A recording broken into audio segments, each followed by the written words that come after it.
Bismillahirrahmanirrahim. Assalamualaikum warahmatullahi wabarakatuh.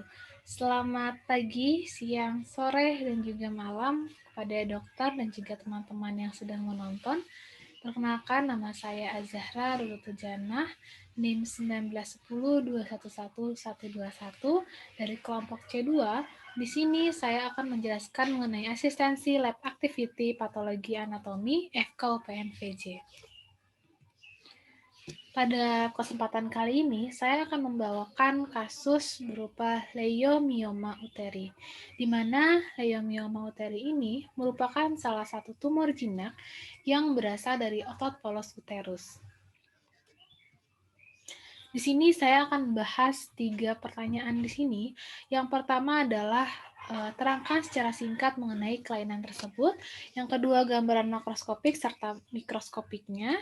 Yang ketiga adalah patofisiologinya. Kita masuk ke pertanyaan pertama. Jadi, leiomyoma uteri itu tadi kan merupakan tumor jinak yang ada di otot polos uterus. Nah, tumornya ini disebabkan karena adanya mutasi genetik dari beberapa gen seperti HMG1, HMG1C, HMG1Y, HMGA2, COL4A5, COL4A6, dan juga METI1I2. Kemudian bisa juga diakibatkan karena adanya gangguan translokasi dari kromosom 10, 12, dan juga 14, kemudian delesi kromosom 3 dan 7, serta aberasi kromosom 6. Nah, lalu di sini ada faktor resiko dari leiomyoma uteri. Yang pertama adalah genetik dan juga ras, yang nanti akan sesuai dengan epidemiologinya. Kemudian usia, lalu ada juga gaya hidup, di mana gaya hidup ini berpengaruh pada pola makan pasien, terutama dari asupan lemak. Kemudian obesitas, lalu menarche prematur dan menopause yang terlambat, kemudian adanya penyakit komorbid pada saluran reproduksi terutamanya, lalu adanya infeksi maupun adanya stres, di mana faktor-faktor resiko ini yang akan membuat hormon dari estrogen serta progesteron menjadi meningkat. Lalu selanjutnya epidemiologi dari leiomyoma uteri itu 70% kasus pada usia 50 tahun, lalu 20 sampai 25-nya itu pada usia reproduksi. Kemudian paling banyak pada ras kulit hitam yaitu sekitar 18%, namun paling jarang pada wanita Asia. Kemudian 80% mioma uterinya itu bersifat multiple, lalu 10,7% pada wanita yang hamil, kemudian sebagian besar itu sifatnya asimptomatik, jadi hanya 30% yang memiliki gejala. Selanjutnya, untuk mendiagnosis leiomyoma uteri, itu bisa dilakukan anamnesis, pemeriksaan fisik, dan juga pemeriksaan penunjang. Anamnesis, kalau misalkan dia nggak ada gejala, ya paling lama haidnya memanjang tiba-tiba. Namun kalau misalkan dia ada gejala, maka bisa berupa perdarahan vagina di luar siklus haid, lalu nyeri perut dan pinggang bawah saat menstruasi, adanya sensasi kenyang, poliuria atau sering berkemih. Kemudian pada wanita yang hamil itu sering mengalami abortus spontan, ataupun pada wanita yang sudah menikah itu bisa ditandai dengan sulitnya hamil. Kemudian untuk pemeriksaan fisik ini dilihat apakah pasien terdapat tanda-tanda dari anemia seperti konjungtiva pucat, kulit juga pucat, atau bisa juga lemas, lelah, letih lesu. Kemudian ada juga pemeriksaan pembesaran pada perut. Jadi mungkin bisa aja pas palpasi itu teraba adanya massa pada perut atau terlihat perut itu distensi atau kayak menonjol gitu. Kemudian untuk pemeriksaan penunjang bisa dilakukan strip test, lab darah, USG, dan juga heteroskopi. Selanjutnya di sini saya akan menjelaskan tentang gambaran makroskopik serta mikroskopiknya.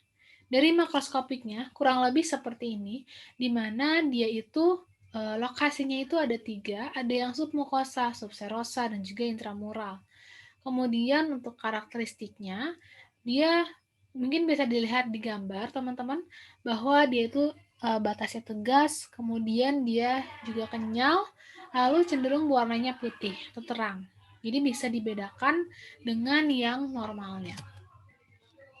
Kemudian dari makroskopik ini bisa diklasifikasikan berdasarkan berapa persen si tumor tersebut tumbuh. Mulai dari tipe 0 itu dia submukosa dan sebagian di dalam rongga rahim. Tipe 1 itu submukosa juga dengan kurang dari 50% bagian tumor itu berada di intramural.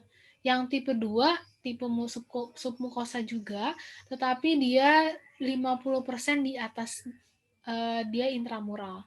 Kemudian yang tipe 3 itu seluruh tumor berada di dalam dinding uterus yang berdekatan dengan endometrium. Tipe 4 itu intramural yang lokasinya di dalam myometrium. Tipe 5 tipe subserosa yang lebih dari 50% intramural. Tipe 6 yang dia kurang dari 50% intramural. Lalu tipe 7 namanya tipe pedunculated subserous. Dan yang tipe 8 itu pertumbuhan jaringan di luar myometrium. Kemudian adanya gambaran mikroskopik. Di sini yaitu selular leiomyoma, di mana dia itu lebih dominan bagian selulernya. Lalu dia tidak ada nukleus atipikal, serta indeks mitosisnya masih rendah. Kemudian ada juga Bizer leiomyoma.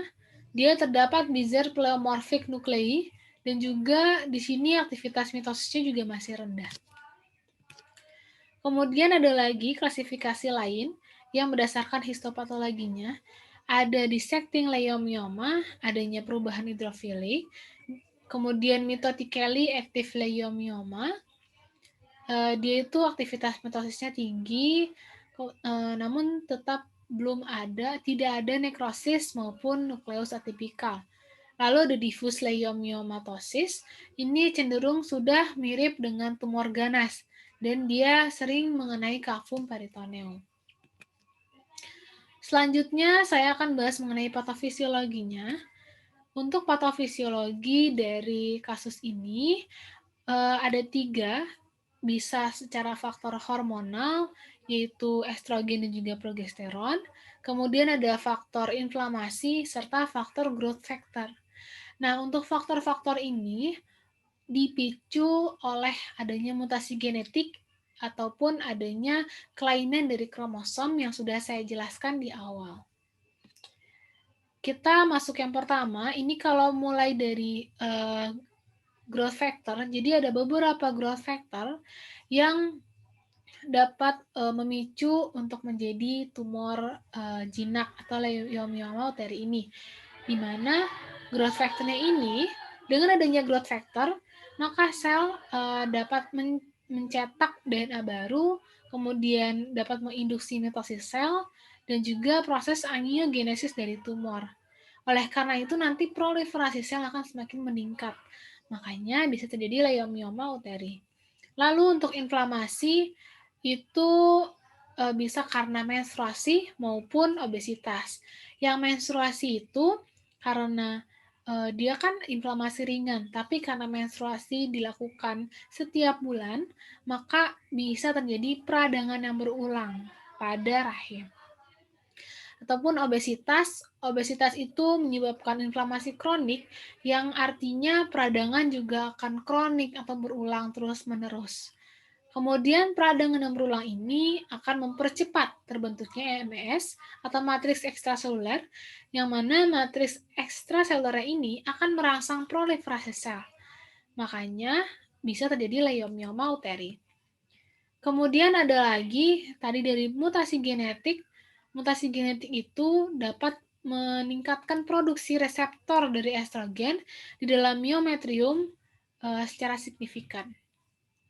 Oleh karena itu, tubuh akan mengkompensasi dengan cara mengeluarkan enzim aromatase yang akan mengubah androgen menjadi estrogen.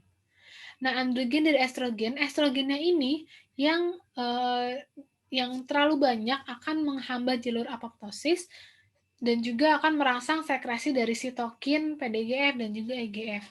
Makanya nanti proliferasi sel akan meningkat juga.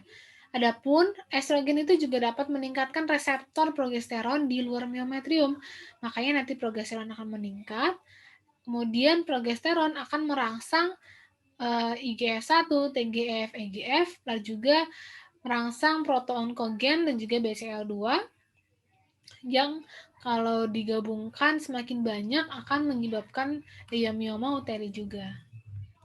Nah, mungkin seperti itu yang bisa saya sampaikan untuk sumber yang saya gunakan, yaitu dari diagnosis dan tata laksana mioma uteri CDK dari Lubis 2020. Dan untuk gambar-gambarnya saya ambil dari Google. Terima kasih, hormat saya Zahra. Assalamualaikum warahmatullahi wabarakatuh.